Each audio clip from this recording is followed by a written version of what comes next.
Muy Bueno, me bien, alegra mucho. gracias, profe. Vamos a empezar la clase de hoy y obviamente nos toca hablar de la reforma laboral que el gobierno acaba de expedir, porque eso transversaliza todo el derecho laboral y pues realmente genera unos paradigmas nuevos en materia de contratación laboral. Entonces lo voy a explicar con decreto en mano para que vamos entendiendo de qué se trata este tema. Primero hay que decir que en el año 2019 el Congreso de la República aprobó la Ley 1955 de 2019, que es el Plan de Desarrollo del Gobierno del presidente Iván Duque. Creo que en alguna oportunidad en esta clase lo había mencionado. Pacto por Colombia, Pacto por la Equidad. Obviamente no todos los congresistas votaron a favor de esta norma. Esta norma tuvo bastantes reparos. El artículo 193 que trajo el llamado piso de protección social. La finalidad es interesante porque obviamente Colombia tiene una gran tasa de informalidad laboral, todos lo sabemos, es una realidad, y el problema hay que abordarlo. Uno puede aligerar la cuestión, pero no evadirla, ¿cierto? Es un tema que aqueja a la mayoría de los trabajadores colombianos. Sin embargo, el enfoque, a mi juicio, debe ser constitucional. Entonces dice la norma lo siguiente, eh, las personas que tengan una relación contractual laboral, ojo con esto, porque ya de entrada la norma está diciendo que esto aplica también a las personas que tengan un contrato laboral, no como ha venido sosteniendo el Ministerio del Trabajo a través de Ángel Custodio Cabrera, que solo aplica para el vendedor de piñas de la calle, ¿cierto? Que lo ha dicho en Caracol y en una cantidad de entrevistas, que solo aplica para la persona que vende frutas en la calle, que solamente aplica para la persona que hace reciclaje en la calle, no.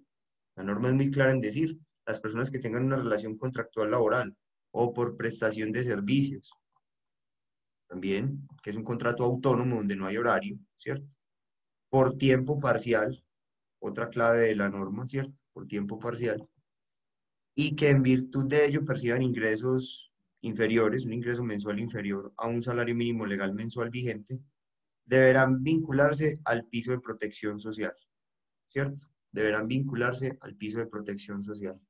¿Qué consiste el piso de protección social? O sea, no se vinculan al sistema general de seguridad social en pensiones, al sistema general de seguridad social en salud en el régimen contributivo, ni al sistema general de seguridad social en riesgos laborales, ni de caja de compensación familiar, sino que simplemente estas personas que tengan un contrato a tiempo parcial, contrato laboral a tiempo parcial, que es cualquiera de los contratos que ya vimos. Ustedes ya están en capacidad de entender esto porque ya nosotros vimos los contratos laborales. Yo le puedo hacer a usted un contrato a término indefinido, a tiempo parcial. ¿Qué significaría tiempo parcial? Lo contrato 15 días en el mes o lo contrato 26 días en el mes. Como 30 días equivale al salario mínimo mensual, 26 días no equivaldrá al salario mínimo mensual, equivaldrá a una cuantía menor. Ahora paso a explicarlo en un archivo de Excel con matemáticas para que lo, lo refrendemos y lo entendamos. Entonces, se afiliará al régimen subsidiado en salud, se afiliará al Servicio Social Complementario de Beneficios Económicos Periódicos BEPS, que ya existía, pero que con esta norma se le empieza a dar un nuevo enfoque y es que el BEPS inicialmente había sido pensado para trabajadores independientes que tuvieran ingresos inferiores al mínimo, ¿cierto? Como por ejemplo si en efecto lo era el reciclador, como en efecto lo era el señor que vendía jugos en la calle. El BEPS ahorita les hablo de qué es un sistema de ahorro, un sistema de ahorro donde la persona va guardando lo que puede y a los 62 años, hombre, y 57 mujer, el Estado le suma el 20% de ese ahorro y le devuelve ese ahorro en una renta vitalicia bimensual cada 2 meses, que necesariamente es inferior al salario mínimo. Así lo dicen todas las normas que desarrollan el BEPS, entre ellas el decreto 1833 de 2016. y el mismo acto legislativo número 1 de 2005 que reformó el artículo 48 de la Constitución, que nos dice que las pensiones con el BEPS pueden ser inferiores o serán inferiores al salario mínimo. Y el decreto 1833 de 2016 lo dice expresamente, expresamente. Ahora vamos a esas normas porque no puedo bombardearlos con una cantidad de información. Vamos por partes. Entonces, la persona que no llegue al salario mínimo en el mes, producto de una relación contractual laboral o por prestación de servicios, porque trabaja a tiempo parcial, o sea, no trabaja los 30 días del mes, no se afilia a salud contributiva, o sea, a una EPS del régimen contributivo, a pensión, ni a riesgos laborales, ni a caja, sino que se afilia al régimen subsidiado, al BEPS y finalmente a un seguro inclusivo, dice la norma, que amparará al trabajador de los riesgos derivados de la actividad laboral. Esos serían los tres componentes de este llamado piso de protección social. Eh, para que les quede muy claros. Régimen subsidiado en salud, beneficio económico periódico, que es una renta vitalicia que se devuelve en una suma bimensual cuando la persona cumple 62 años, hombre, 57 mujer, bimensual que es inferior siempre, siempre al salario mínimo. Es decir, por decir algo, una persona cada 2 meses recibirá 400.000 pesos. Por decir algo, dependiendo del ahorro, o sea, del ahorro versus la vida probable, porque en Colombia se calcula esa, yo les estoy mostrando la pantalla o no, sí, porque en Colombia hay unas tablas de vida probable que están dadas por la resolución 1555 de 2010 de la Superintendencia Financiera, donde nos dice cuánta vida probable tiene una persona a cierta edad y eso hace que se pueda calcular un ahorro a esa edad distribuido por la vida probable, eh, a qué cuantía corresponde. Por ejemplo, un hombre a los 62 años, le quedan, un hombre a los 62 años, le quedan como ven aquí en pantalla, donde tengo el cursor, le quedan 21 años de vida probable. Entonces le distribuyen esa renta por ese resto de vida probable en una suma bimensual. A una mujer a los 57 años le quedan 29 años de vida probable. Entonces le distribuyen esa renta por el resto de vida probable, pero en una suma bimensual que necesariamente es inferior al salario mínimo legal mensual vigente. Ahora les muestro el decreto 1833. Los BEP ya existían, solo que estaban pensados o enfocados en esa población de trabajadores independientes que no llegaban al mínimo en el mes, para que fueran, digamos, constituyendo un ahorro, el gobierno ponía el 20% y se volvía esto en una suma bimensual. Lo que pasa es que ya con esta ley se le dio un enfoque hacia no al trabajador independiente, sino también al trabajador dependiente, ¿cierto? La norma, la norma estaba pendiente por reglamentación, porque obviamente la ley, para poder entrar a tener una vigencia, no es que necesite reglamentación, pero cuando la ley deja muchos vacíos, cuando la ley le faltan puntos por aclarar, como quién será la entidad que administra el BEPS, las fechas en que se deben pagar los aportes. Todos esos elementos, recuerden que el presidente, según la Constitución Política, tiene la potestad reglamentaria, presidente de la República, según nuestra Constitución Política, tiene la potestad reglamentaria de las leyes. Les voy a mostrar. Ahí se los voy a poner en la Constitución, al numeral 11 del artículo, ya les digo qué artículo, pero ahí está, ejercer la potestad reglamentaria mediante la expedición de decretos, resoluciones y órdenes necesarios para la cumplida ejecución de las leyes. Esta es una de las funciones del presidente que está en el artículo 189. Corresponde al presidente de la República, numeral 11, reglamentar la ley. Acuérdense de la pirámide de Kelsen, la norma reglamentaria que va debajo de la norma ordinaria. ¿Se acuerdan del CORI? ¿Cierto? Esta es la O, la norma ordinaria, y la R es el decreto que va a expedir el presidente, la norma reglamentaria, para darle aplicación a esta ley. Entonces, hasta ahí digamos que viene la norma, tiene otro desarrollo más abajo, pero son cosas que ahora no interesan. Vamos al decreto 1174 que fue expedido el jueves pasado de 2020, donde ya les voy a mostrar en pantalla dicho decreto, donde entonces ya se reglamenta la ley.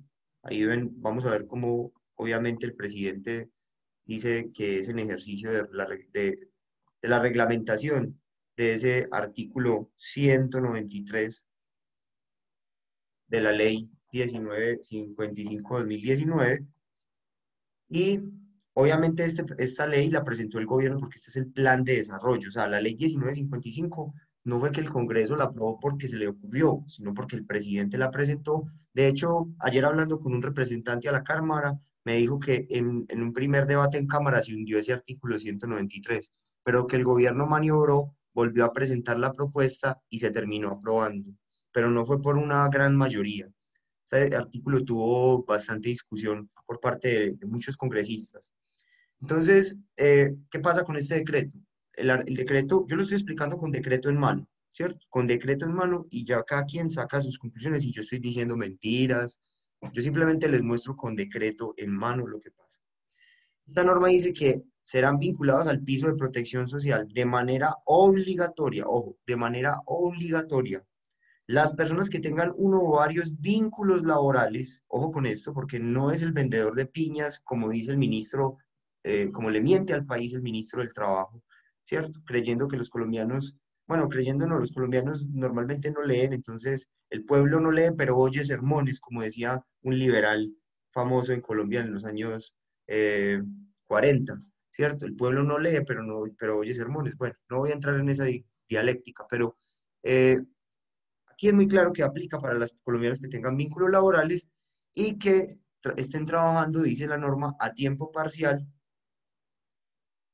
y que en virtud de ello reciban un ingreso total mensual inferior a un salario mínimo legal mensual vigente, ¿cierto? O sea, un colombiano que tenga subordinación, falta de autonomía y que por virtud de esa subordinación y ese contrato realidad laboral en el mes no llegue al salario mínimo legal mensual vigente, no será afiliado ni a pensión, ni a salud, ni a riesgos laborales, ni a caja.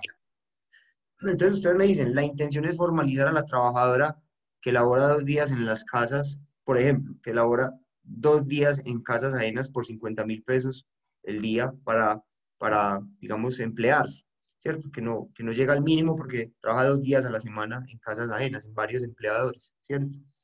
Sin embargo, yo les voy a demostrar que esta norma, les voy a demostrar que esta norma si bien tiene esa intención, primero, no era necesaria porque ya había una norma que era compatible con la seguridad social y que permitía formalizar a esos trabajadores a tiempo parcial, como la señora que va a hacer 2 días oficio a las casas por 50.000 pesos, y que no le negaba la pensión, la salud, los riesgos laborales y la caja de compensación. Ahora les muestro que había una norma anterior. Lo que pasa es que quieren precarizar más el empleo en Colombia. Y segundo punto que les voy a demostrar que esta norma deja la puerta abierta para desformalizar lo que ya está formalizado. Uno no puede pretender formalizar el empleo desformalizando o incentivando la desformalización del empleo que ya estaba formalizado. Y ya ese es el punto más importante de la clase de hoy. Demostrar cómo este decreto lo que busca es precarizar el empleo que ya está formalizado en Colombia. Y porque han dicho que no, han dicho que esto no sienta nuevas formas de contratación. Claro, se mantienen los mismos contratos laborales. Yo lo puedo contratar a usted a término indefinido a una jornada de 26 días al mes. Yo lo puedo contratar a usted a término fijo a una jornada de 15 días al mes. Yo lo puedo contratar a usted por hora labor, les estoy poniendo ejemplos. Yo lo puedo contratar a usted por hora labor a una jornada de 28 días al mes. Siguen los mismos contratos, lo que cambia es la posibilidad o lo que se genera es la posibilidad de precarizar el trabajador a tiempo parcial sin garantizarle la seguridad social. Y ya vamos entonces a hablar de eso. Entonces dice la norma que se afilia al BEPS, a este piso de protección social, el que no llegue al mínimo mensual. ¿En cuánto consiste la cotización al BEPS? Entonces, la norma es clara en decir que la cotización equivale, como lo dice la misma ley, al 15% del ingreso mensual obtenido en el periodo en que se realiza el aporte. ¿Quién hace ese aporte? El empleado. Entonces, de ese 15%, un 1%, dice la norma más abajo, se destina del 15%, el 14% se destina al ahorro, al BEPS, que ya saben, es un ahorro con destino a que cuando usted cumpla 62 años, el gobierno le devuelva a la persona una suma bimensual que siempre será inferior al salario mínimo. Entonces ya estamos hablando de una entre comillas, pensión que es inferior al salario mínimo. Es un asunto pues que es preocupante porque el salario mínimo es ese salario que el Estado Social de Derecho ha definido para diferenciar la mano de obra libre de la mano de obra en condiciones de servidumbre. Porque condiciones de servidumbre no es solamente la esclavitud, también hay otras formas de servidumbre como la precarización laboral. Por ejemplo, ahora les muestro un video de BBC donde hay mujeres en Nepal que sus familias las venden por $10 al año para que trabajen en casas ajenas todo un año. $10 al año. ¿Qué son $10 al año? O sea, eso son 30.000 pesos. Las venden por 30.000 pesos al año para que trabajen en casas ajenas. Eso obviamente es una mano de obra precarizada. Ahí hay una remuneración, pero eso es una condición de esclavitud. Entonces, el aporte es del 15%, del 1% se destina al fondo de riesgos laborales. Entonces, para garantizar lo que la norma llama un seguro inclusivo, eh, dice, se destinará al pago de la prima del seguro inclusivo, ese 1%, ¿cierto? Ese 1% se destina al seguro inclusivo y el 14% restante queda en el BEPS, en el ahorro, ¿cierto? Entonces vamos a plantear, permíteme, yo reviso por acá, ya. Vamos a llevarlo a números.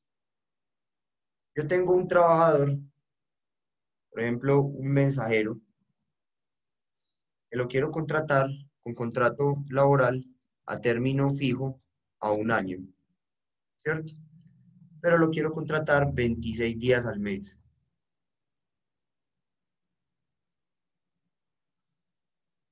Como lo voy a contratar 26 días al mes, va a pasar lo siguiente. Yo le voy a pagar el salario mínimo por esos 26 días. El salario mínimo mensual, 877,803. Este es el salario mínimo legal mensual vigente, equivalente a 30 días, ¿cierto? Pero como yo lo voy a contratar 26 días, como yo lo voy a contratar 26 días, recuerda que la gran mayoría de colombianos se gana el mínimo. Entonces yo no le voy a pagar los 30 días del mes, sino que voy a dividir esto sobre 30, ese salario sobre 30, y me va a dar el salario mínimo legal diario vigente. Y se lo voy a multiplicar por salario mínimo de 26 días. Voy a multiplicar ese salario diario por 26 días que va a trabajar este mensajero. Es decir, este trabajador, yo le hice un contrato a término fijo, ojo con lo que estoy diciendo, estoy haciendo un contrato a término fijo, pero en el contrato yo pacto, como no me lo prohíbe la legislación laboral, yo puedo pactar una jornada de 26 días al mes. Eso no estaría prohibido por la legislación laboral. Y en Colombia, según el artículo sexto de la Constitución, lo que no está prohibido está permitido para los particulares. Entonces, como va a ganar 760.000 pesos ese trabajador al mes, ¿qué va a pasar? Que yo no lo voy a tener que afiliar ni a pensión, donde la cotización total, según el artículo 20 de la Ley 100, es del 16%.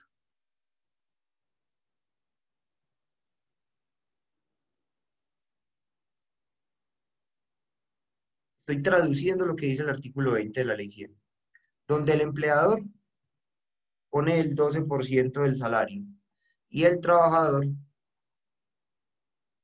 no lo tengo, o sea, por este hecho no se tiene que afiliar al sistema general de seguridad social integral.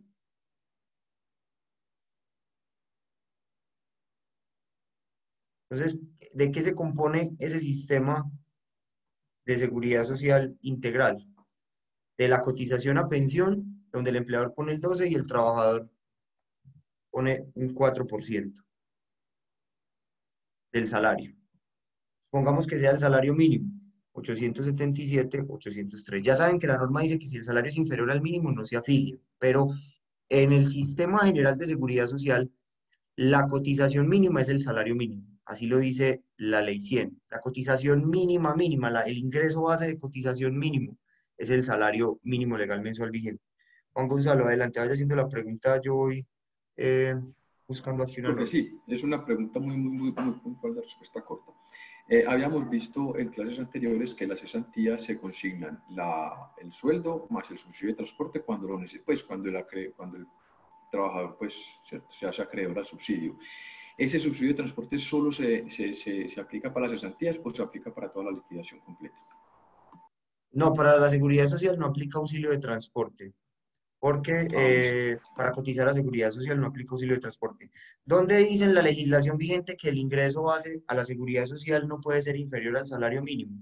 En el literal A del artículo, mire pues que yo no le estoy diciendo mentiras, le estoy mostrando con norma en mano, ¿cierto? Literal A del artículo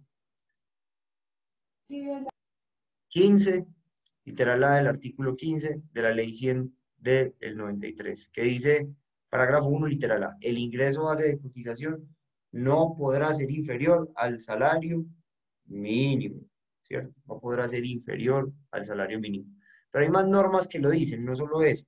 O sea, hay muchas más normas que dicen que el ingreso no podrá ser eh, inferior al salario mínimo. Mire, artículo 18, vea, la base de la ley 100, la base para calcular las cotizaciones a que hace referencia el artículo anterior será el salario mensual.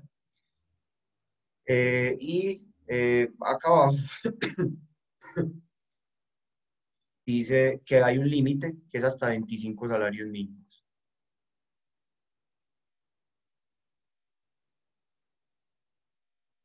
Mm, en todo caso, ya les mostré que arriba decía, bueno, acá otra vez, vea, en ningún caso el ingreso base de cotización podrá ser inferior al salario mínimo legal mensual mínimo. Artículo 18 de la ley 100, ¿cierto? Lo dice expresamente ahí de entrada y lo dice abajo en un inciso. En ningún caso la base de cotización podrá ser inferior al salario mínimo. Entonces, como acá, esta norma acaba de establecer que como este trabajador se gana menos del mínimo, no va al sistema de seguridad social, pues es claro que si fuera al sistema de seguridad social es porque tendría que ganarse el mínimo. Entonces, ¿cuál es la cotización hoy para una persona que se gana el mínimo? Para que la comparemos con el BEPS y vemos qué beneficios pierde con este piso de protección social que no es el sistema de seguridad social integral. Entonces, qué pena, vamos aquí a continuar. Entonces, ¿cuánto sería la cotización que pone el empleador para pensión? Entonces, 877 con el mínimo, ¿cierto? Por el 12%. Normalmente es el salario del trabajador, como dice la norma, pero no puede ser inferior al salario mínimo. Si el trabajador se gana eh, menos del mínimo, la base para calcular hoy la cotización a seguridad social es el mínimo. Por eso los trabajadores por horas hoy tendrían derecho al sistema de seguridad social. Porque así se ganen menos del mínimo, la base para calcular los aportes es del mínimo, como lo dice el artículo 18 de la ley 100. Pero con este decreto ya no van a ser afiliados, ya no van a ser afiliados. Y yo quiero ser claro en eso. Hoy un trabajador por días o por horas, que ya existe ese tipo de trabajo. Si bien su salario es inferior al mínimo, hoy en día tiene derecho al sistema de seguridad social integral antes de la expedición de este decreto, porque para cotizarle a seguridad social le calculan los aportes sobre el mínimo. Seguimos, pero con este decreto se va a perder. Listo. El empleador pone el 105.336, que es el 12% del salario. Y el trabajador pone 877.803, que es el 4% del salario. Ese es el aporte que hace empleador y trabajador. Total aporte, ahí está la comprobación, 16%.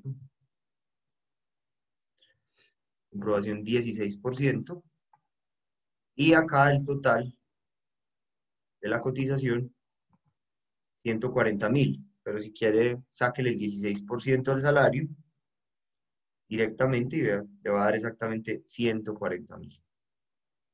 Entonces ahí vemos cómo hoy es la cotización a pensión. Seguimos. Cotización a salud. La cotización a salud para el empleador está regulado el tema en el artículo 204 de la ley 100 de 1993 y siguientes.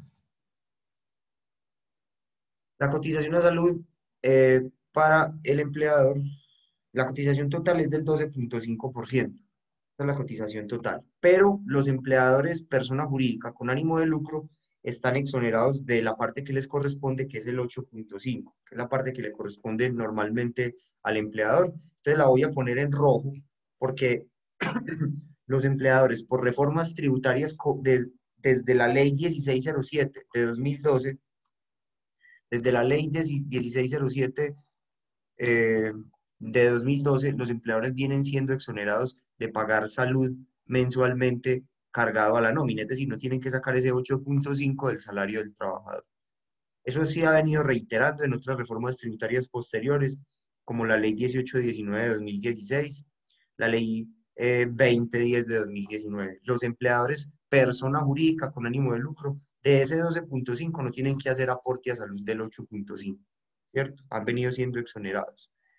El resto, los otros empleadores sí tienen que pagar ese 8,5, los que no sean personas jurídicas con ánimo de lucro. O persona natural, comerciante, que tenga menos de 2 empleados, sí tiene que pagar ese 8,5. Si tiene más de 2 empleados, no lo tiene que pagar. Pero si tiene menos de 2 empleados, sí lo tiene que pagar. Sin embargo, no me voy a meter en esos detalles.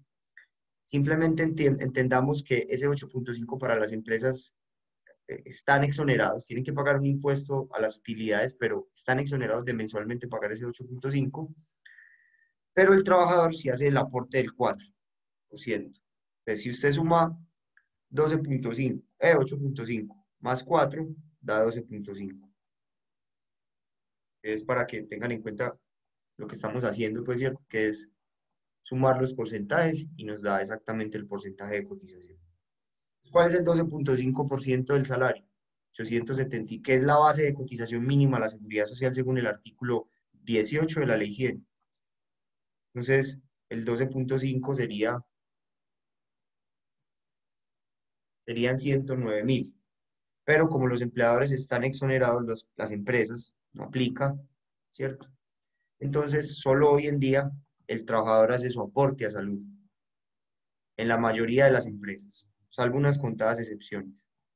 Solo el trabajador hace su aporte, sagradamente se le descuentan 35.112 pesos mensuales a salud. Entonces, el total del aporte a pensión y a salud es del 4%, ¿cierto? O sea, de 35.112 pesos. Seguimos. Vamos al aporte a riesgos laborales. Decreto 1772 de 1994, artículo 13. El aporte a riesgos laborales lo hace plenamente el empleador. Ahí no le corresponde hacer ningún aporte al trabajador y depende, como les voy a mostrar en pantalla, depende de la clase de riesgo a la que la empresa se dedique, según su actividad económica. Ahí ven ustedes el decreto en pantalla, decreto 1772 de 1994. Entonces, si vamos al artículo 13, vamos a encontrar la tabla de cotizaciones según la clase de riesgo a la que la empresa se dedique. En Colombia, las empresas están clasificadas en 5 clases de riesgos, dependiendo de la actividad económica. Por ejemplo, minería, riesgo 5. Transporte público, riesgo 4. Agricultura, riesgo 3. Y así, están divididas según la clase de riesgo a que se dediquen. Hay una norma también adicional a esta, que es el decreto 1607 del año 2002, que trae una lista gigante de actividades económicas y va diciendo esa actividad económica de esa empresa en qué riesgo se debe clasificar, ¿cierto? Entonces, la norma trajo un valor de cotización mínimo para premiar a los empleadores y empresas que tuvieran pocos accidentes de trabajo y pocas enfermedades laborales, y un valor máximo de cotización para castigar a las empresas que tuvieran muchos accidentes de trabajo y muchas enfermedades laborales. Pero esos dos extremos no han sido reglamentados. Por tanto, en Colombia todas las empresas pagan el valor inicial a riesgos laborales, todas. dependiendo de la clase de riesgo a la que esté sometido el trabajador. Yo les estoy proponiendo el ejemplo de un mensajero que como está en una moto sometido a riesgo de vía pública, entonces a riesgo, a riesgo vial, se llama así el riesgo vial, el decreto 1607/2002 estableció que es riesgo 4, el riesgo vial es riesgo 4. Entonces me voy a ir con riesgo 4, el porcentaje de cotización que tiene que hacer el empleador a riesgos laborales, que sería 4,350%, ¿listo? Del salario del trabajador. 4,350% del salario del trabajador. Lo voy a poner ahí.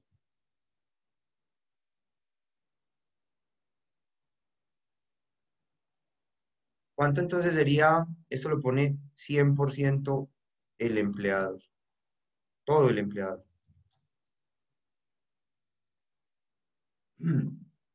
¿Cuánto entonces es esa cotización? Cojamos el salario mínimo, que es la base de cotización mínima a la seguridad social. Usted no puede calcular los aportes al sistema de seguridad social si no es con el salario mínimo. Artículo 18, ya lo vimos de la ley 100, por el 4,350%. El valor de la cotización son 38.184 pesos, en este caso porque es riesgo 4. Y nos queda faltando finalmente la caja de compensación familiar. Caja de compensación familiar cuyo monto de cotización y demás está regulado en la Ley 789 de 2002.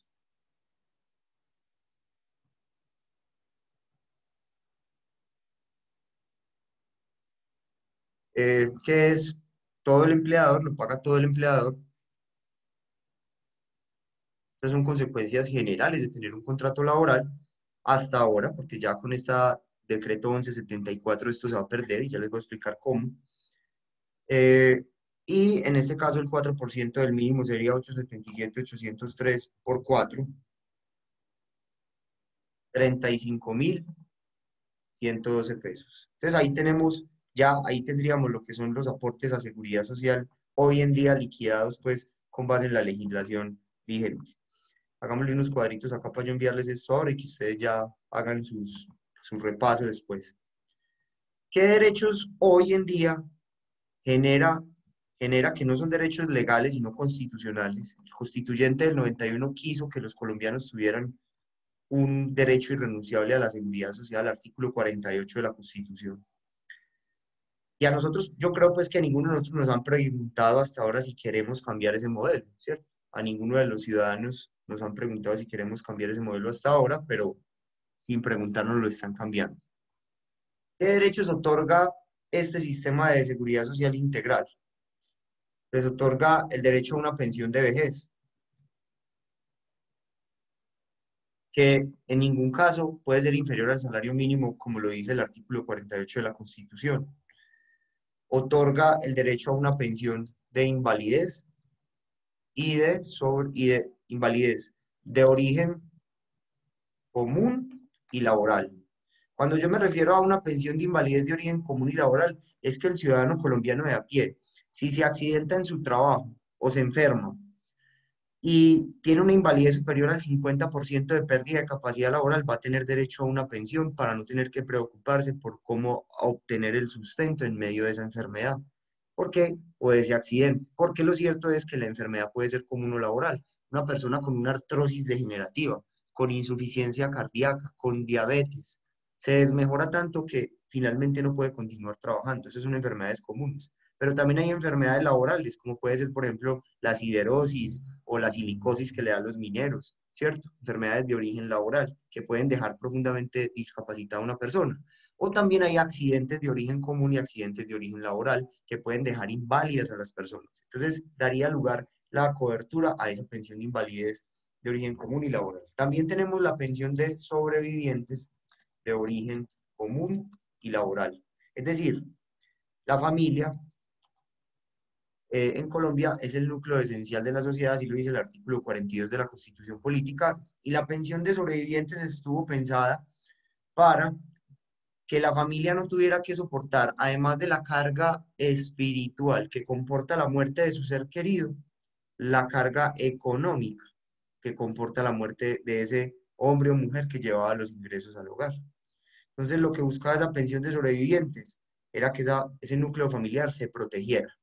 Con esta norma, como no van a haber cotizaciones, con esta norma que es el decreto 1174 del gobierno Duque, como no van a haber cotizaciones al sistema de seguridad social, un trabajador que fallezca por vía laboral o por vía común no va a causar pensión de sobrevivientes a favor de su familia, porque para estas prestaciones de las que yo estoy hablando se requieren cotizaciones, cotizaciones. Cuando vean seguridad social, se pueden ir adelantando viendo los videos que yo monto en YouTube de las clases de seguridad social. Se van a dar cuenta que para estas pensiones se necesita cotizar al sistema, pero si no se cotiza al sistema, sino que lo que se cotiza es a un ahorro, que es el BEPS, y a un microseguro, que es un microseguro de riesgos laborales, que ahora les voy a decir cuál es la cobertura, no va a haber esa protección a la familia y deviene entonces en retórica esa llamada protección a la familia. Cuando se trata de que van a legalizar el aborto, salen a decir que hay que proteger la familia. Cuando se trata de prohibir el matrimonio entre parejas del mismo sexo, salen a decir que hay que proteger la familia. Pero cuando se trata realmente de proteger económicamente la familia, salen a destruirla y a aniquilarla vulgarmente, como lo hacen con este tipo de normas, y a desprotegerla económicamente, como lo hacen con este tipo de normas. Entonces, ahí yo veo una gran incoherencia que la vamos a ir evaluando eh, al final de la clase. Y ustedes mismos van a sacar sus conclusiones. Si yo estoy diciendo mentiras, si mi profesor Carlos Alberto Ballesteros Barón, que es casacionista ante la Sala Laboral de la Corte Suprema de Justicia y que considera un maestro permanente en estos temas, está equivocado.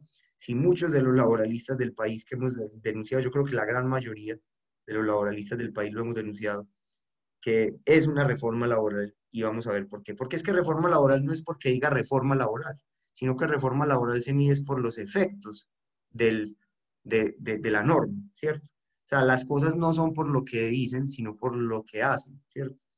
Entonces, pensión de sobrevivientes de origen laboral y de origen común. En Colombia hoy en día hay ese derecho. No solo cuando usted se accidenta producto de un accidente de trabajo tendría derecho y muere su familia a una pensión, sino también por origen común. Un accidente de tránsito en la calle, inesperado, por fuera del mundo laboral, también podría, o un infarto, ¿cierto? Le dio un infarto, o lo mataron, un homicidio por robarle algo, lo mataron, usted iba fin de semana a sacar plata del banco y lo mataron, a sacar plata del cajero y lo mataron. Si usted estaba cotizando al sistema, deja pensión de sobrevivientes a su familia. ¿Qué más derechos hay? Hay muchos más, pero yo no los voy a mencionar todos porque me quedaría toda la clase. Los básicos del sistema. Tenemos, por ejemplo, las incapacidades remuneradas por origen común y laboral. Tenemos, o sea, un trabajador colombiano cuando se enferma por origen común o laboral, tiene la garantía de que no va a aguantar hambre, de que no se tiene que preocupar, además de por curarse o por restablecer su salud, de ir a trabajar para poder tomarse una miserable bolsa de leche y salvaguardar su hambre, ¿cierto? Para poder procurarse la alimentación. No quedes en la casa, mire, yo le pago la incapacidad y recupérese. El sistema se la paga. También, otro derecho, licencia de maternidad y paternidad. En Colombia, la licencia de maternidad es de 18 semanas, la de maternidad, y la de paternidad de 8 días. ¿Con qué finalidad? Con que esa madre y ese padre estén tranquilos cuidando a su bebé sin que se tengan que preocupar por cómo van a obtener el sustento en esos 18 semanas o en esos 8 días si se trata del padre, ¿cierto? Que le den el amor y la protección a ese niño que acaba de nacer y los cuidados pertinentes y que no se tenga que preocupar por cómo va a mercar, ¿cierto? Por eso es remunerado. ¿Qué más habría de aquí para abajo? No, yo creo que podemos dejarlas hasta ahí. Pensión de invalidez, de sobrevivientes, incapacidad, licencia de maternidad, licencia de paternidad. Hay más, claro que hay más prestaciones, pero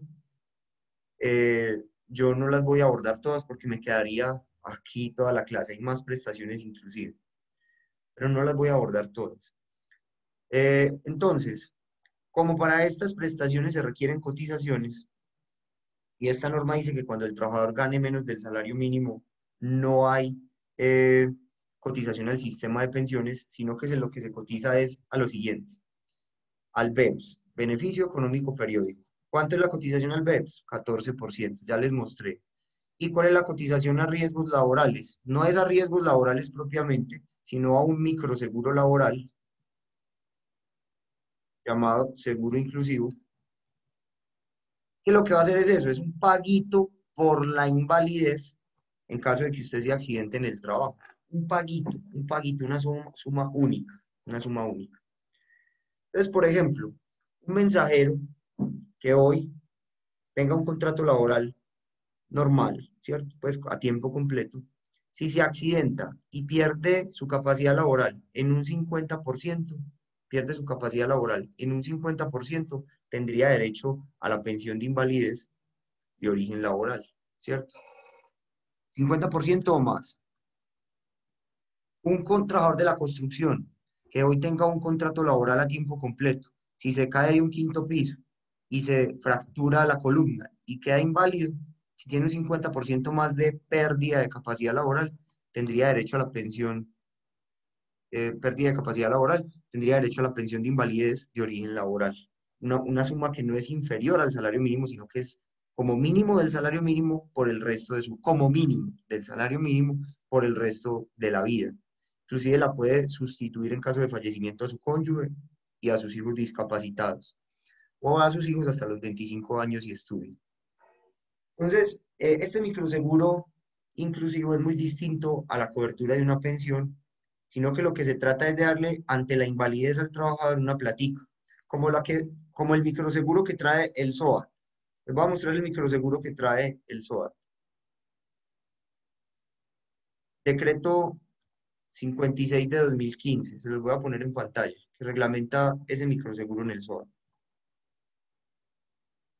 Entonces, por ejemplo, en el SOAT, si una persona tiene una invalidez del 50%, como vamos a ver, le van a dar una platica, pero vamos a ver si esa platica, si realmente tiene que ver con la dignidad humana. Miren, en el artículo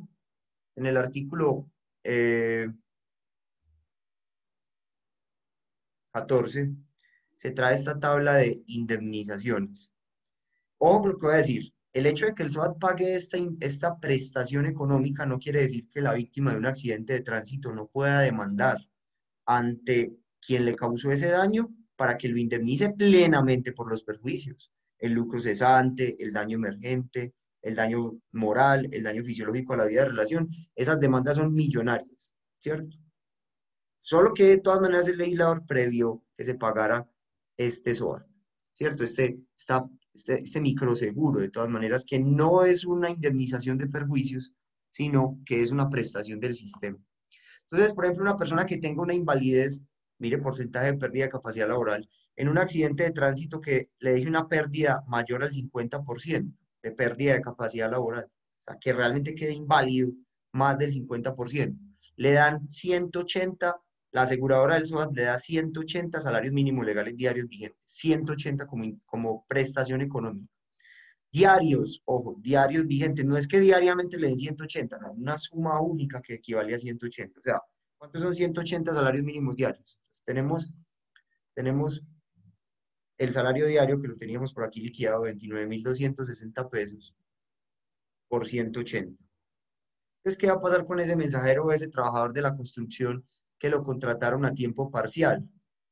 ¿Cierto? Que lo contrataron a tiempo parcial. Que la administradora del microseguro inclusivo, que va a hacer Colpensiones, le va a decir, mire, tenga estos 5 millones de pesos, usted que ya tiene una invalidez del 80%, y hasta luego. Y esa persona queda con 5 millones de pesos una sola vez en la vida, para el resto de su vida, tiene una bebecita de 3 meses recién nacida, está inválido en el 80% y no tiene con qué llenar la nevera de la casa y no le van a dar trabajo en ninguna parte. Entonces, esa es la sociedad que queremos. Esa es la sociedad que queremos, yo les pregunto. Una persona con una invalidez del 80% con 5 millones de pesos que le dan una sola vez, ese es el microseguro. ¿Podrá satisfacer su derecho al mínimo vital. Ahora, ojo con esto. ¿Ustedes qué creen? ¿Qué va a preferir el empleador? Cuánto le sale la cotización total al BEPS? Vamos a mirar. Entonces, eso es un 15%. La cotización total al BEPS sería, dice la norma, el decreto 1174, sería el salario mensual inferior al mínimo por el 15%. ¿Cuánto le sale la cotización? Recuerde, el salario mensual inferior al mínimo, que son 760.000 pesos que le van a pagar. Ya les dije por qué, porque son por 26 días la jornada, por el 15%. ¿Cuánto da la cotización total? 114.000 pesos. La cotización total da 114.000 pesos a nivel mensual. Vamos a ver cuánto da la cotización total sumando la del sistema de seguridad social. Sumemos las cotizaciones totales para que hagamos comparaciones. Esta vale 140.000, que es la pensión, más la salud, la tenemos en 35.000, que es lo que aporta el trabajador, pero que ese dinero de todas maneras sale del salario que le paga el empleador.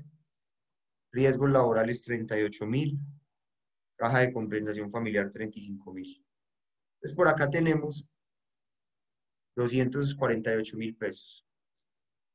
Hay que mirar si la empresa está exonerada o no de pagar salud, porque si no está exonerada se suma ese 8.5, pero supongamos que la empresa esté exonerada de pagar como empleador salud y no vamos a sumar en este caso ese 8.5. ¿Ustedes creen que en la práctica qué va a primar a la hora de generar nueva mano de obra? Nueva mano de obra.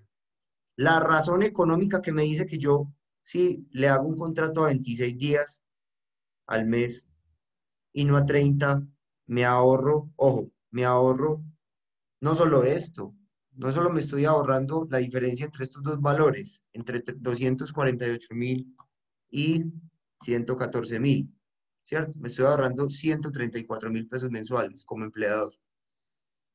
Va a primar esa razón económica que no solamente está dada por eso, sino que les voy a explicar qué otra cosa pasa. Cuando nosotros liquidamos cesantías, yo les dije que eso se liquidaba con base en los días laborados en el año. ¿Se acuerdan? Hicimos un ejemplo.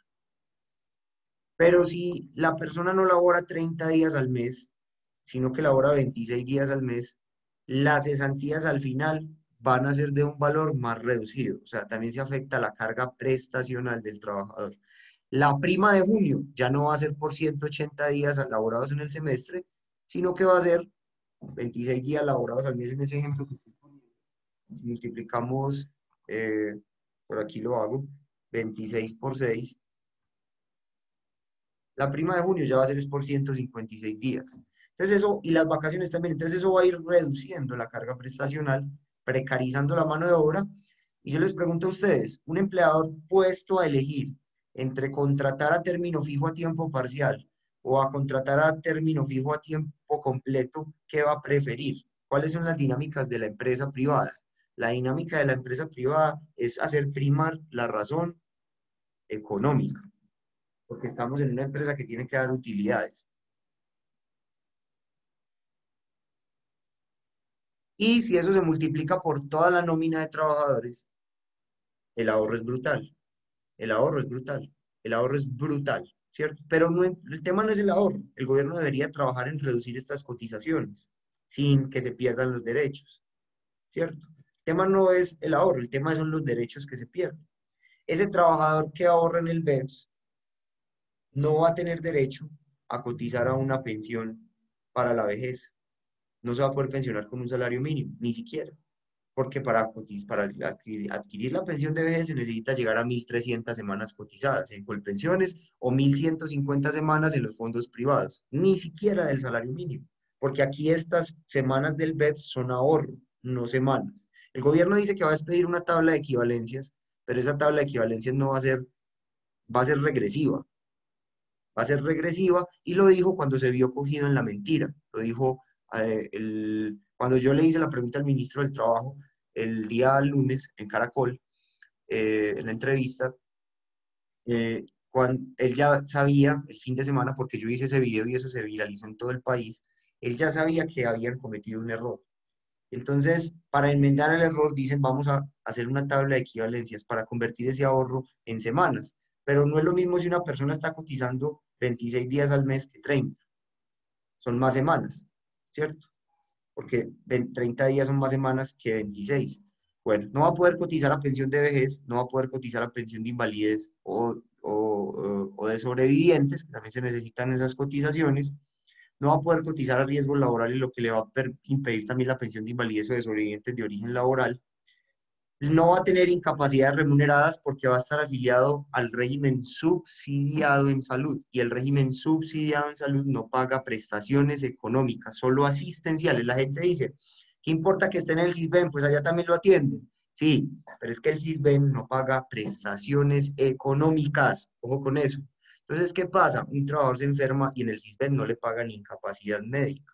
Entonces, va a estar enfermo en su casa sin tener un ingreso que le permita que le permita dedicarse a cuidarse mientras se reincorpora al mercado laboral.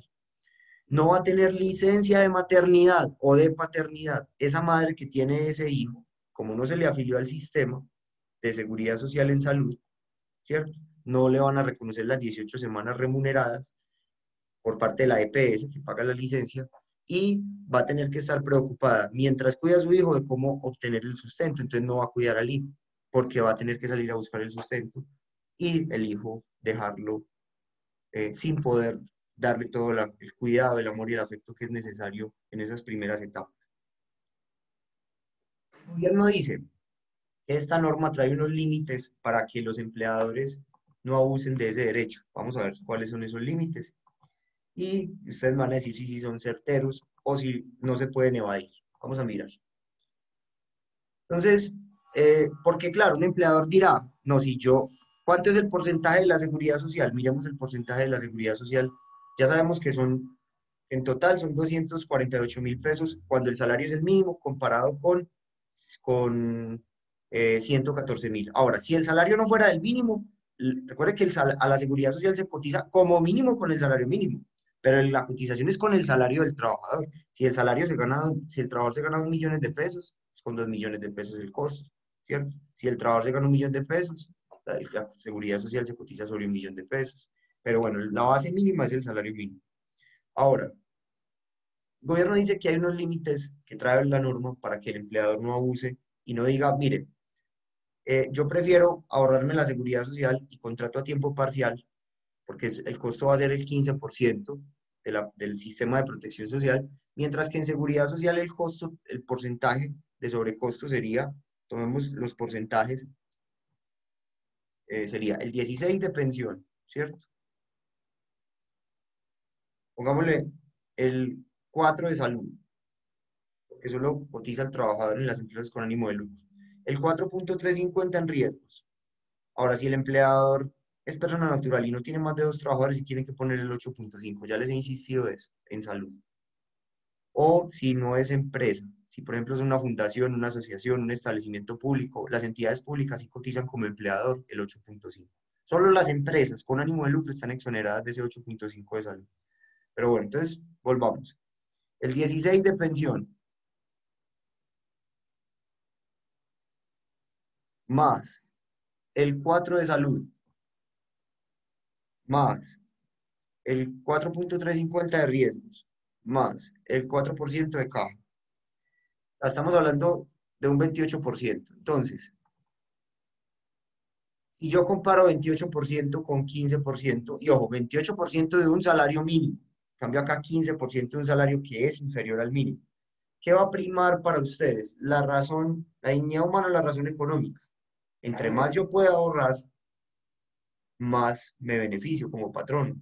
Entonces va a primar la razón económica, indudablemente. Entonces el gobierno dice, yo le puse un límite al empleador, vamos a ver el límite. Vamos a ver y ustedes van a decir si ese límite, si es razonable o no, ¿cierto? En Colombia hay una entidad que se llama la Unidad de Gestión Pensional y de Contribuciones para Fiscales de la Protección Social, UGPP. Básicamente, Unidad de Gestión de Pagos Pensionales y Parafiscales, UGPP. Eso significa la UGPP. Unidad de Gestión de Pagos Pensionales y Parafiscales, UGPP. La UGPP es la DIAN de la Seguridad Social. La DIAN, ¿ella qué hace? Fiscaliza tanto a trabajadores dependientes como a trabajadores independientes y a empresas para verificar que sí estén cotizando por lo que realmente se ganan, porque el sistema de seguridad social tiene que tener recursos para poder estar financiado. Y si no, sanciona. Entonces, la norma dice que la UGPP hará una fiscalización de manera preferente, dice, de manera preferente al empleador que cuente con trabajadores afiliados al sistema de seguridad social en el régimen contributivo, o sea, los tengan una EPS pagándoles, cotizándoles, y que con el propósito de obtener provecho de la reducción de los aportes en materia de seguridad social, claro, porque, ¿qué pasa? Un empleador va a decir, mire, es que si yo lo contrato a tiempo completo,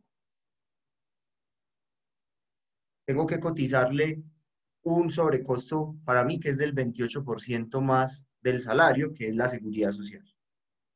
Pero si yo lo contrato a tiempo parcial, 26 días en el mes, el costo es del 15. Entonces voy a obtener un provecho de reducir, voy a cambiarlo de tiempo completo a tiempo parcial, ¿cierto? Para reducir el costo de la seguridad social, ¿cierto?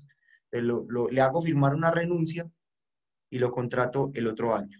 O le termino el contrato a término fijo con 30 días, haciéndole el preaviso, y el próximo contrato a término fijo le pongo la jornada no de 30 días, sino de 26.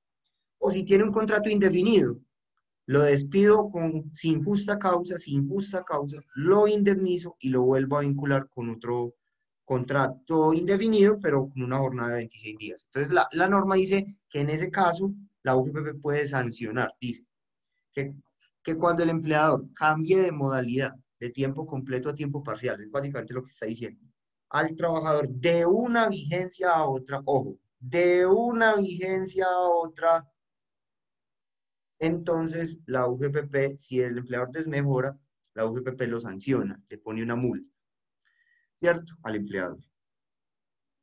Digamos que hasta ahí es una, digamos, interesante forma de fiscalizar el abuso del derecho. Pero ese numeral uno tiene muchas maneras de evadirse y les voy a explicar varias maneras de evadirse.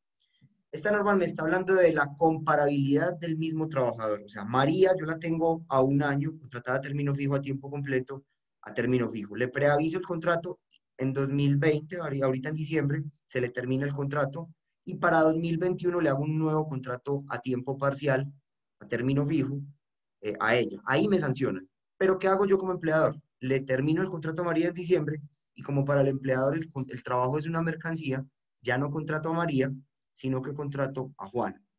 No sé si me están entendiendo ahí. Esa es una manera de evadir, porque ya no hay comparabilidad de María con María de una vigencia a otra, sino que ya es un nuevo trabajador que se llama Juan, ¿cierto? Y a Juan le hago un contrato a tiempo parcial, donde me ahorro la seguridad social que le venía pagando a María. Ojo con eso, porque precisamente echa la ley, echa la trampa, ¿cierto? Como dice nuestro sabio repertorio de dichos populares. Adelante, Juan Gonzalo. Profe, en esto ya me surgió esa pregunta. Pues, ¿hay alguna forma de que una empresa desmejore un trabajador naturalmente, pues con justificaciones de tipo económico? Bueno, vamos para la quiebra, o cambiamos esto, o nos quebramos, o cambiamos y nos ayudamos. O sea, uno se puede justificar una leve desmejora en Sí, algunas pero condiciones laborales. sí, se puede, el contrato laboral es revisable cuando cambien las circunstancias, como todo contrato, ¿cierto? Ahí aplica la teoría de la imprevisión. De hecho, en esta pandemia se ha hecho eso. Por ejemplo, muchos trabajadores, la seguridad social siempre es con el mínimo, ¿cierto? Pero, por ejemplo, muchos trabajadores han renunciado a prestaciones extralegales o a comisiones, por ejemplo, para que no sean tenidas en cuenta en la seguridad social y el costo de la seguridad social baje, pero siempre como mínimo se calcula sobre el mínimo el pago de la seguridad social. Lo que pasa es que usted tiene un salario de 5 millones porque tiene comisiones, ¿cierto? De 3 millones, el costo de la seguridad social se incrementa porque va directamente relacionado con el salario. Pero si usted renuncia a que eso se tenga en cuenta para la seguridad social, bueno, la discutibilidad de la legalidad de eso es, luego la veremos, ¿cierto? Pero, por ejemplo, no renuncia a las comisiones, pero sí renuncia, se baja un poquito el salario. Gana 3 millones, pero se lo baja a 2, ¿cierto? Por la pandemia, o se lo baja a 1 por la pandemia durante 6 meses. Esos pactos, si son voluntarios, son válidos. Si son voluntarios, son válidos. Pero lo que no, para mí, a mi juicio, bueno, la misma norma ya lo dice, desmejorarlo de un periodo a otro no será válido, ¿cierto? Pero hay maneras de hacerle, pues para ahorrarse los aportes de seguridad social, pero hay maneras de hacerle trampa a la norma. Primera trampa, sería eso. No vincular en el otro periodo al mismo trabajador, sino a uno distinto. Segunda trampa, pues para que me entiendan. Miren, los contratos en la construcción mueve el 16% del Producto Interno Bruto. La construcción es uno de los sectores de la economía que más mano de obra mueve. Los contratos de la construcción normalmente son por obra o labor, ¿cierto? Entonces ahí tampoco habría como verificar de una vigencia a otra, porque un obrero de construcción que labora 30 días al mes, lo van a pasar, pues termina la obra, se acaba ese contrato por obra o labor y pasa a otra empresa con otro contrato por obra o labor o en la misma. Puede ser un año después, otro año después, y ya se perdería ese concepto de una vigencia a otra, porque es que una vigencia a otra es un año. Entonces, termina hoy en 2020, ¿cierto? En 2021 no lo contratan, pero en 2022 lo vuelven a vincular, pero ya a tiempo parcial, ya pasó una vigencia. No sé si me entienden, es decir, la norma dice que si lo desmejora de una vigencia a otra, entonces simplemente un obrero en 2021 está a tiempo completo con contrato por obra o labor, termina la obra y listo, y se va. En 2022 no lo contratan, ahí está la vigencia de margen de fiscalización de la UGPP. Y en 2023 lo vuelven a emplear, pero a tiempo parcial, para ahorrarse la seguridad social. Ahí la UGPP tampoco tiene manera de fiscalizar, porque la norma es muy clara en decir de un año a otro, de una vigencia a otra. Si dejaron pasar un año ya y lo contrataron al año subsiguiente, entre el momento en que terminó el contrato, dejaron pasar un año y pasado ese año, vuelven y lo vinculan, ahí lo pueden vincular a tiempo parcial, porque la norma dice que la UGPP fiscaliza de una vigencia a otra. Esa sería una segunda manera. Tercera manera, más preocupante de todas, la más preocupante de todas y por la que realmente hay que indignarse en Colombia, por la que realmente hay que indignarse de verdad, esta sí es la más grave de todas, y es que no le puso límite al empleador a la hora de generar contratación a tiempo parcial. No le puso límite. ¿Por qué? Porque un empleador a la hora de crear un nuevo puesto de trabajo, cualquier actividad económica en Colombia, recuerda que la mayoría de trabajadores en Colombia se ganan el mínimo. Cualquier empleador va a preferir contratar un nuevo puesto de trabajo a tiempo parcial que a tiempo completo. Un nuevo puesto. Ya no compararlo con uno anterior que ya tenga en la empresa, sino un nuevo puesto de trabajo. Todas esas mercaderistas que laboran en el Éxito o en los almacenes de grandes superficies en temporada decembrina, ¿cierto? Como que solamente es por enero y febrero. Normalmente les cotizaban los 2 mesecitos, enero y febrero, completicos, con su seguridad social completica, ¿cierto? Pero ahora, ¿qué va a pasar? Ahora simplemente les van a decir, se acabó esta relación laboral se acabó este año, el próximo año, vinculamos otras mercaderistas distintas para que no haya comparabilidad, porque el trabajo es una mercancía. Y esas promotoras o mercaderistas las vinculamos a tiempo parcial en enero y febrero. Y no les, como las vinculamos a 26 días al mes. Contrato por hora labor a 26 días al mes, ¿cierto? Con jornada de 26 días al mes, en enero y febrero. Y como cada mes se va a ganar 760.000 pesos, entonces no la afilia a la seguridad social y, ojo pues con lo que estoy diciendo, y no le tengo que pagar salud, pensión, riesgos laborales, caja de compensación, nada de eso, sino solamente ese ahorro del BEPS y ese seguro microinclusivo. Caso pues entonces que esta muchacha se enferma, no tiene incapacidades. Caso que esta muchacha se embaraza, entonces, ¿dónde quedan las cotizaciones para poder generar una licencia de maternidad remunerada? Caso que esta muchacha se accidenta laborando, no hay pensión de invalidez. Caso que esta muchacha se accidenta por origen común o se enferma por origen común, no hay pensión de invalidez. Y esas semanas, ese ahorro del BEPS, hasta que no salgan las equivalencias, que el gobierno nacional dice que las va a sacar para pensión de vejez. Pero vamos a ver cómo son las equivalencias, porque si a mí me convierten por cada 1.000.000 de pesos, me dan me dan 4 semanas, ¿cierto? Por cada 1.000.000 de pesos que yo tenga ahorrado en el BEPS. Me dan 4 semanas, porque así yo conozco al ministro de Hacienda. Entonces, ¿cuándo voy yo a tener las 1.300 semanas que necesito para llegar a la pensión, ¿cierto? Entonces, todo nuevo puesto de trabajo que se va a crear en Colombia, ¿cierto? Va a tener el incentivo por parte del empleador de crearlo a tiempo parcial para ahorrarse el costo de la seguridad social. Pero ojo, no solo eso, no solo eso. Vea, yo les hago una liquidación de cesantías y de prestaciones sociales de 2 meses. Miren, vea pues, por ejemplo, pongamos los extremos temporales. Pongamos los extremos temporales para que hagamos la comparabilidad. Desde y hasta. Supongamos una persona que la contratan por obra labor desde el 1 de enero de 2020 hasta el 28 de febrero de 2020. Con el salario mínimo. Vamos a ver cómo sería hoy. El auxilio de transporte está en 103.000, yo reviso. 102.854. 102.854. O sea, el empleador no solo va, el trabajador colombiano no solo va a quedar desprotegido de poder realmente obtener una pensión de invalidez, de sobrevivientes, de origen común o de origen laboral, pensión de vejez, sino que es más grave. Pero antes de hacer el ejercicio, ¿ustedes qué creen? Que si yo puedo hacer un contrato a 1 año a tiempo parcial y me ahorro la seguridad social, ¿lo hago o hago mejor el contrato a 1 año a 30 días al mes, teniendo que asumir el costo de la seguridad social? ¿Ustedes qué creen que va a hacer el empleador? ¿Va a primar la razón económica o la razón humana? Económica, generalmente la económica, pues, o sea, ¿cierto? En los empresarios que piensan en eso, porque no parte del empresario, pues, que mire otras cositas, ¿cierto? Pero en general sí, sí va a primar la económica. Hubiera sido distinto si el gobierno hubiera hecho esto. Ojo pues con lo que le voy a decir, es una buena idea que le pueda dar al gobierno este letrado, que yo se lo dije, pues se lo manifesté a Juan Diego Alvira y que se lo pasara al ministro.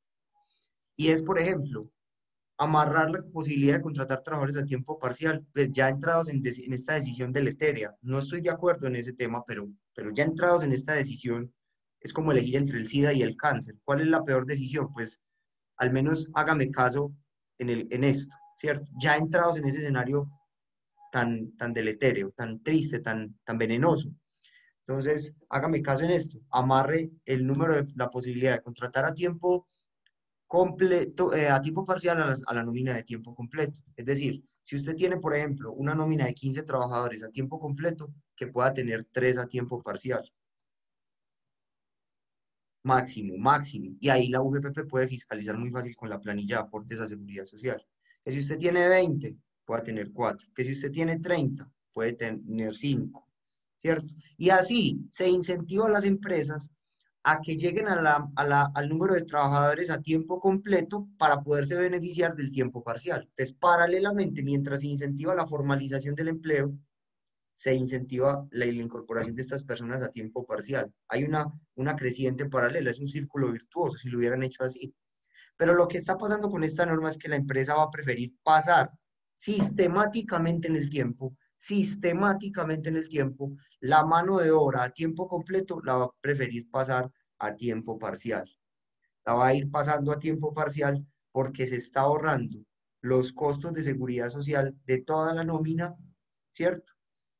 Y entonces todos los puestos de trabajo, la norma dice que se verifica de un periodo a otro, pero la norma no dice de aquí a 3 años, de aquí a 4 años. Eso se puede hacer sistemáticamente, como les dije. Le terminan el contrato a María y para el 2021 contratan es a Pedro. Y María sale con 40 años de una empresa, 40 años de edad, 700 semanas cotizadas, a buscar trabajo con el salario mínimo y no lo va a encontrar ni siquiera. ¿Por qué? Porque le van a ofrecer puros trabajos a tiempo parcial con el fin de ahorrarse el costo de la seguridad social. Entonces María no va a poder llegar a completar las 600 semanas que le faltan para llegar a las 1.300 y poderse pensionar por vejez. No va a ser posible que María complete las 600 semanas. Por eso yo que en mi video decía que esto arruina el derecho de los colombianos a tener una pensión de vejez. Adelante, Juan Gonzalo. Adelante. Profe, sí, no, sí, lo ves que estaba tratando de bajar la mano antes de hablar. A ver, yo no sé, doctor, si además de lo que usted nos acaba de mostrar, pues a nivel económico, con numeritos, y si realmente hay una fuerte, pues se perjudica fuertemente al empleado, pues si su futuro y su familia, y eso afecta hasta derechos fundamentales. O sea, eso afecta, no, hasta no, eso afecta a derechos fundamentales consagrados en la Constitución.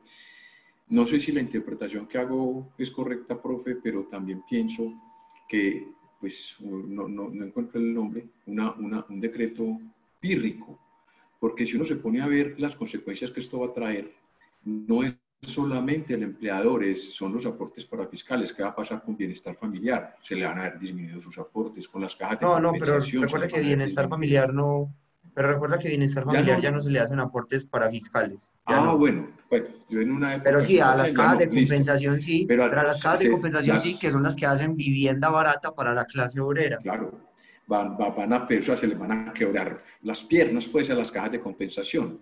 Y pensaría que también hay otro elemento ahí complicado y es entonces el trabajador va a estar entre la espada y la pared. Si se somete a esto, pues se perjudicó su futuro. La otra forma es que no se someta a esto, que prefiera trabajar como independiente, es que a algunos no les va a quedar posible, pero a los que les quede, para poder hacer aportes como independientes para asegurar su futuro. O sea, Pero no realmente la tiene norma afecta, prestaciones. Pero Juan, pero no no tiene tiene prima, no prestaciones. Ah, tiene sí, claro. cesantías, no tiene vacaciones, no Ah, tiene... sí, claro, profe. No, es verdad, o sea, no tiene cesantía, no tiene nada, o sea, tiene la entrada y tiene la salida, pero Ujú. de pronto, pues aquellos que puedan también van a poder preferir, no, entonces venga, contráteme como independiente y yo me encargo de mi seguridad social, que también sería pues muy lesivo para la clase trabajadora básica, pues, que imagínese un sueldo mínimo y sáquele de base 290.000 pesos de entrada en seguridad social, muy complicado. O sea, es una norma que por todas partes nos está tirando a un retroceso impresionante, no es solamente lo económico. Exacto. Y mire que hasta ahora no he utilizado ningún argumento ideológico. Se los he explicado normativamente. Obviamente, detrás de las normas laborales hay ideología, ¿cierto? Esto nos está llevando a un sistema neoliberal y de esclavitud laboral, ¿cierto? A un sistema de esclavitud laboral. Adelante, Carlos Mario, que voy a hacer un ejercicio para que ustedes vean cómo también esto tiene efectos en las prestaciones. Adelante. Profe, mi pregunta era simplemente concerniente si hay una acción en este momento, alguna persona que esté intentando realizar una acción de inconstitucionalidad con respecto a este decreto. Yo la voy a demandar, yo la voy a Ok. demandar, pero pero es difícil, está difícil el debate. El debate no es jurídico, siempre pensamos que podemos cambiar el país desde lo jurídico y realmente el cambio es político, porque las cosas en derecho se hacen como se deshacen. Otro presidente que llegue y derogue este decreto, o este mismo presidente, si de aquí al 31 de enero del próximo año lo deroga, porque la norma va a entrar, la norma ya está vigente, pero estableció un plazo de 6 meses para su implementación. Entonces la norma dice que se implementará el 31 de enero del 2021. Si la sociedad colombiana presiona al gobierno nacional para que derogue esta norma, el mismo presidente la puede derogar.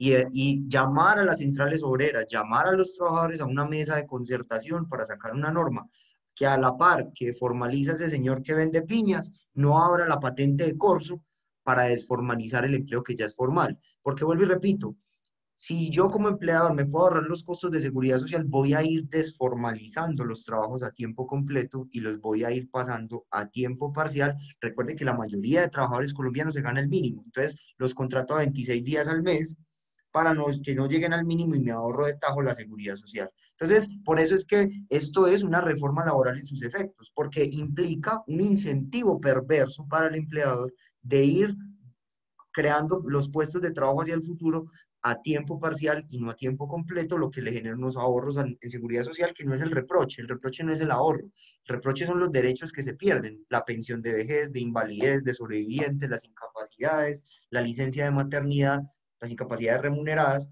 que son derechos éticos mínimos en una sociedad decente. Entonces, por ejemplo, vamos a cambiar el ejemplo, le hago un contrato a término fijo pues normal, a 30 días al mes y lo vamos a comparar con unas cesantías liquidadas a 26 días al mes. ¿Listo? Desde el 1 de enero de 2020 al 31 de diciembre de 2020. Entonces, salario 877, auxilio 102.854. Entonces, ¿cómo se hacen las cesantías? Bueno, salario más el auxilio de transporte. Salario, esta es la fórmula para liquidar cesantías que ya habíamos visto hace 8 días, más el auxilio de transporte por los días laborados en el año. Recuerden que todos los meses para efectos laborales tienen 30 días. Luego les explico por qué. Entonces, 30 por 12, 360. 30 días cada mes por 12 meses, 360. Y se divide siempre, siempre sobre 360. ¿Cuánto dan esas cesantías? 980.657 pesos, que es un derecho para el trabajador, las cesantías, un ahorro para el desempleo. Ahora, liquidémoslas comparando ya no de 30 días al mes, sino de 26 días al mes. Yo lo contrato 26 días al mes. Entonces, ya no le voy a liquidar el año sobre 360, como en el primer ejemplo, ¿cierto? El primer ejemplo, pongámoslo en verde acá y acá para que ustedes entiendan, con 360 días al mes, sino que ya lo vamos a liquidar es con 26 días al mes. Entonces, aquí abajo lo voy a hacer. Espérenme, yo copio todo esto. Ya el salario no va a ser este, ni el auxilio este, ni los días estos, sino que el salario va a ser ¿cuánto? Aquí lo teníamos, vea, este es el salario mínimo diario. Por 26 días, 760.763. Entonces ya las cesantías serían sobre 760.763, que ese es el salario que se está ganando porque labora solo 26 días al mes. El auxilio de transporte, este auxilio de 102.854 equivale a 30 días. Equivale a 30 días. Este es el auxilio de transporte mensual legal vigente. Pero si va a laborar 26 días, se lo voy a reducir. ¿Cuál sería el auxilio de transporte diario? Divida el mensual sobre 30 para sacar el de un día. El auxilio de transporte diario legal vigente es de 3.428 pesos. Y si lo multiplico por 26 días que va a trabajar, entonces el auxilio de transporte también se baja. Auxilio de transporte por 26 días. ¿Entendieron eso o no entendieron? ¿Eso sí se entendió o no se entendió? Yo sí, profe, no sé los compañeros. ¿Sí se entendió o no, muchachos? Sí, profe. Bueno, entonces ya no son 102.000, sino que son 89.000. Entonces lo ponemos acá, 89.140. Ya los días laborados en el año no son 360 porque ya no es 30 días al mes, sino que ya es 26 días al mes. Entonces ya multiplicamos es 26 por 12. 26 días al mes por 12 meses son ya 312 días. Ya 312 días. Entonces, mire la diferencia, la constante sigue siendo la misma que es 360. Mire la diferencia entre las cesantías. Ya no serán 980, sino que ya serán 736. Entonces, un empleador por un trabajador, listo, se ahorra esto, en este caso, 244.000 al año. Pero si yo tengo una nómina de 30 empleados, todos trabajando a tiempo parcial, multiplique eso por 30, más multiplique esta plata de la seguridad social que se ahorra, pero el problema no es lo que se ahorra el empleador, ese no es el problema. O sea, en Colombia es una economía social de mercado, que es la defensa que hace la socialdemocracia, y es haga empresa, genere plata, riqueza, eso está muy bien. El problema no es ese, el problema no es lo que se ahorra el empleador, el problema es lo que pierde el trabajador frente a derechos como lo que es la seguridad social y bueno, lo que es las cesantías, ¿cierto? Lo que es las cesantías porque obviamente ese es un ahorro para el desempleo que muchos colombianos utilizan para financiar la compra de vivienda, por ejemplo, barata, pues, barata entre comillas porque hoy la vivienda ya es casi inaccesible, pero esos ahorros de toda la vida son los que año a año los colombianos van guardando para poder acceder a una vivienda. Que yo creo que eso es una pretensión del capitalismo, no es una cosa del comunismo, que haya un país de propietarios, ¿cierto? Entonces, uno viene y hace estos aportes de una manera civil, de una manera serena, civilmente, y lo acusan de colaborador de las guerrillas, de castrochavista, de comunista, cuando ustedes saben muy bien que mi posición está en las antípodas del marxismo-leninismo, y lo han visto en los artículos que les mandé a leer. Pero es que es el fanatismo, porque en Colombia no aceptamos el error Perdón que se me fue la pantalla. ¿Saben qué me pasó? Se me cerró el archivo de Excel y no grabó. Vamos a ver si lo puedo recuperar. No lo había grabado. Vamos a ver si puedo. No, se perdió el archivo de Excel. No sé qué pasó. Se perdió el archivo de Excel. Se borró, no grabó. Bueno, de todas maneras, la clase quedó grabada en Zoom. Entonces ahí lo pueden recuperar viendo el video. Se me cerró el archivo y di un botón sin querer y se me cerró el archivo y no lo había grabado. Entonces, pero queda grabado en el Zoom. Entonces, hacen un aporte y lo maltratan, ¿cierto? Pero es que en Colombia hemos entrado en una época donde la política es como los equipos de fútbol, ¿cierto? O sea, como cuando me golean a mi equipo de fútbol, yo no estoy dispuesto a aceptar que mi equipo jugó mal, sino que es el culpa del árbitro. O sea, no entro, no obedezco razones, sino que ya entramos es en pasiones.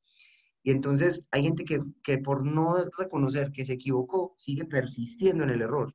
Y yo ahí sí, como lo he dicho, cito una frase del filósofo estoico Marco Aurelio que dice así: si alguien puede comprobar que actúo o pienso incorrectamente, de buen grado debo cambiar de parecer, porque persigo la verdad que nunca hizo daño a nadie. En cambio, sí se daña quien persiste en su propia ignorancia. Vuelvo y la repito. Si alguien puede probar fehacientemente que actúo o pienso incorrectamente, de buen grado debo cambiar de parecer, porque persigo la verdad que nunca hizo daño a nadie. En cambio, sí se daña quien persiste en su propia ignorancia. Entonces, ¿por qué esa obstinación contra los trabajadores colombianos? No persiste en su propia ignorancia, que se daña la propia imagen. Cambie de buen grado de parecer. Cambie de buen grado de parecer. Que aquí hay una reforma laboral. Una reforma laboral no se mide porque diga reforma laboral, sino por sus efectos, por sus efectos. Acá hay un incentivo perverso y sin límites para que las empresas contraten a tiempo parcial y no a tiempo completo. Y yo no puedo pretender formalizar la mano de obra informal desformalizando lo que ya está, porque ¿qué va a pasar? Paulatinamente en el tiempo los empleos se van precarizando. El problema no es para mí, yo ya tengo 34 años y bueno, quizá ya uno ha hecho unas cotizaciones y va en un camino, pero el problema es para los jóvenes de este país, ustedes, los que están estudiando, cuando salgan a trabajar, o sus familias, o sus familiares, o la gente del común, quizá de pronto ustedes no porque tuvieron la posibilidad de hacer una carrera, lo que los va a alejar de ese salario mínimo, pero los jóvenes del país, la mayoría de personas que se ganan un mínimo, que ni siquiera van a tener esa garantía, pues porque el empleador va a preferir contratar a tiempo parcial para ahorrarse los costos de la seguridad social y de las prestaciones, además. Entonces, esa es la reflexión de la clase de hoy, ¿cierto? Yo no sé ustedes qué piensan, si estamos hablando cosas que no son, si son mentiras, si yo, pues, estoy equivocado, ¿cierto? Creo que les hablé con la norma en la mano, con la norma en la mano. Entonces ya ustedes me dirán, ¿qué piensan? Yo quiero que hagan aportes.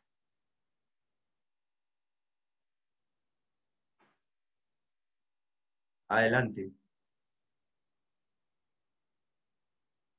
No, pues, profe, pues qué aporte va a ser uno frente a o sea, frente a la razón. Realmente ahí sí, o sea, hay una razón, hay una realidad en que andamos en un país incoherente. Por un lado escribimos una cosa, pero por el otro lado hacemos otras que sí, que vulneran los mismos derechos pues, y que está muy relacionado con la dignidad humana. O sea, desafortunadamente no somos todavía un país, o al menos así lo capto yo, un país en mucha principia que tenga los principios como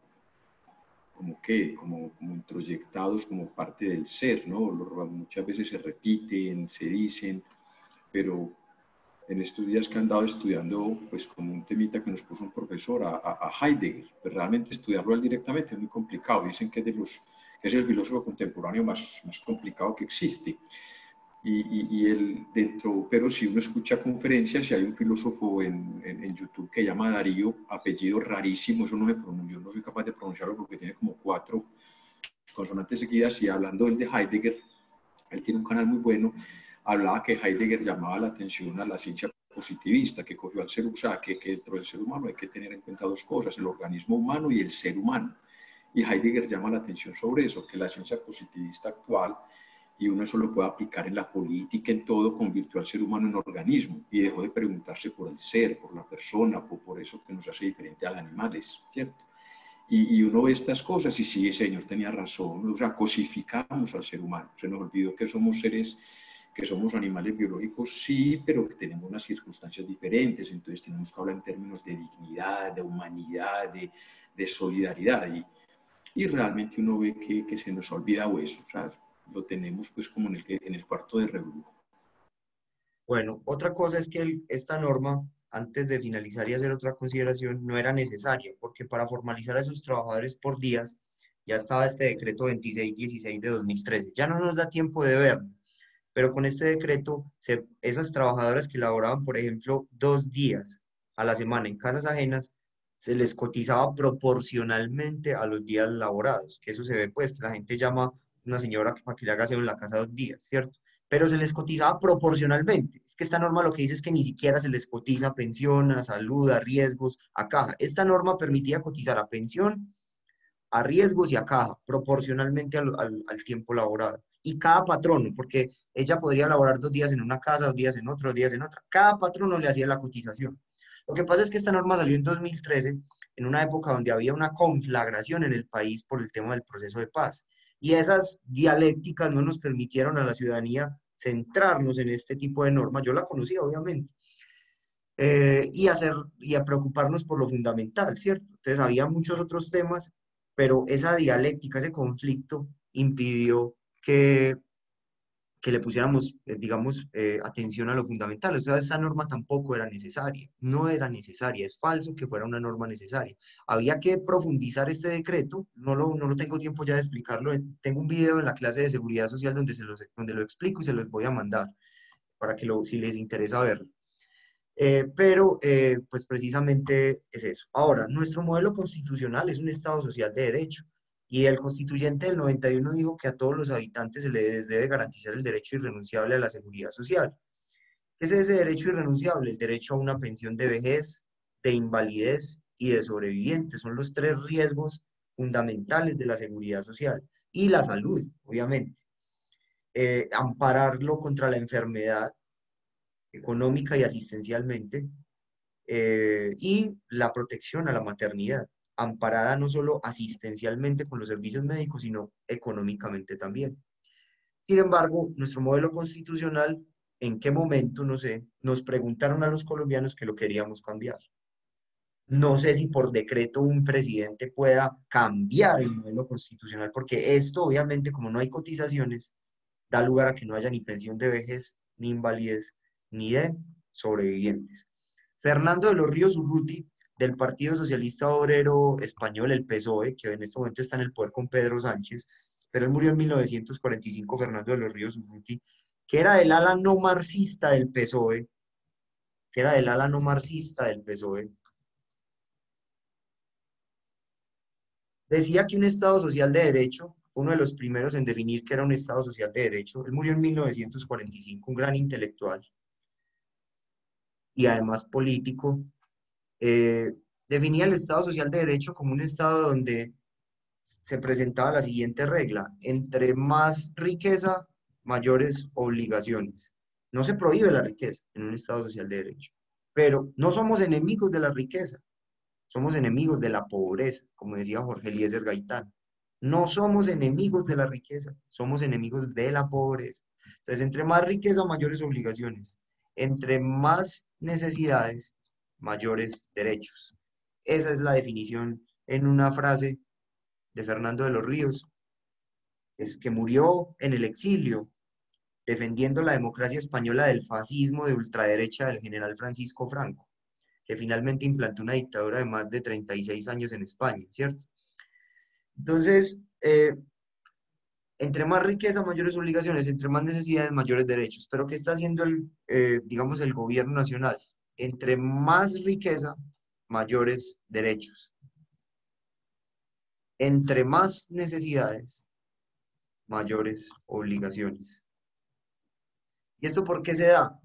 Bueno, si usted mira las últimas reformas tributarias a las grandes compañías extractivistas de la minería, del petróleo, del carbón, les generan toda una cantidad de exenciones tributarias que la tasa de impuestos parece muy alta, que el 35% de las utilidades, pero vaya a ver con todas las exenciones que tienen cuánto terminan pagando. No terminan pagando ese 35%, ¿cierto? Se les baja la tasa final de impuestos por las exenciones tributarias.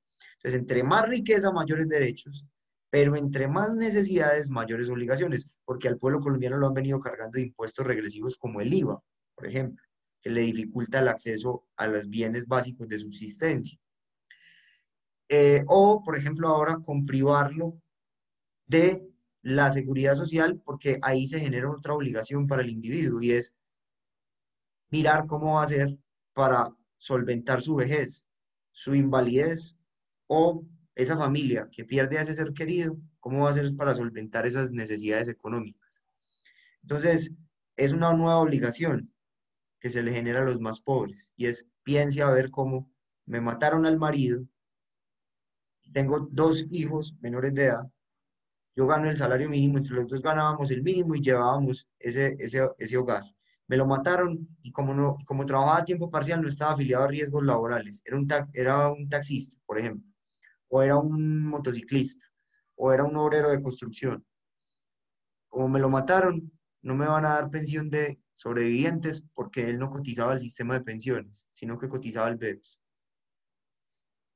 Y entonces yo con el salario mínimo, pues ahora ya pierdo el ingreso que devengaba mi marido, queda desprotegida la familia y ahí es donde vienen los problemas, la pobreza, los círculos viciosos como el vicio, esos niños en medio de la pobreza no van a poder estudiar o quizá van a estudiar, pero en medio del hambre y la pobreza, las malas amistades, ¿cierto? La falta de acceso a una educación digna, la falta de alimentación, y entonces todo ese círculo vicioso va llevando a toda una cantidad de escenarios donde nuestra juventud también se pierde, ¿cierto? O sea, es que eso es lo que uno les critica. Ellos van y se dan golpes de pecho ante la Corte Constitucional cuando se trata de legalizar la familia homosexual, por ejemplo, entre hombre a hombre, mujer con mujer, etcétera. Pero cuando se trata de proteger la familia, realmente, como en estos casos, una pensión de sobrevivientes, ¿dónde están? ¿Por qué no salen con esos mismos cristos que salen a la calle a protestar? Porque salen con unos cristos gigantes, vea, están matando a la familia. ¿Por qué no salen a protestar que están matando a la familia? Porque es que eso está matando a la familia. Eso está matando a la familia, porque esa mujer va a quedar desamparada porque su marido falleció. Y antes, con la pensión de sobrevivientes, seguía recibiendo el salario mínimo y con su trabajo completaba para poder sacar a esos dos muchachitos adelante. Pero esto está matando a la familia también. Entonces, no, esos discursos hipócritas o de doble moral realmente pues son indignantes. Eh, bien, ahí les dejo para que analicen y ustedes ya se hacen a una idea. Si alguien más quiere intervenir, son bienvenidas las intervenciones.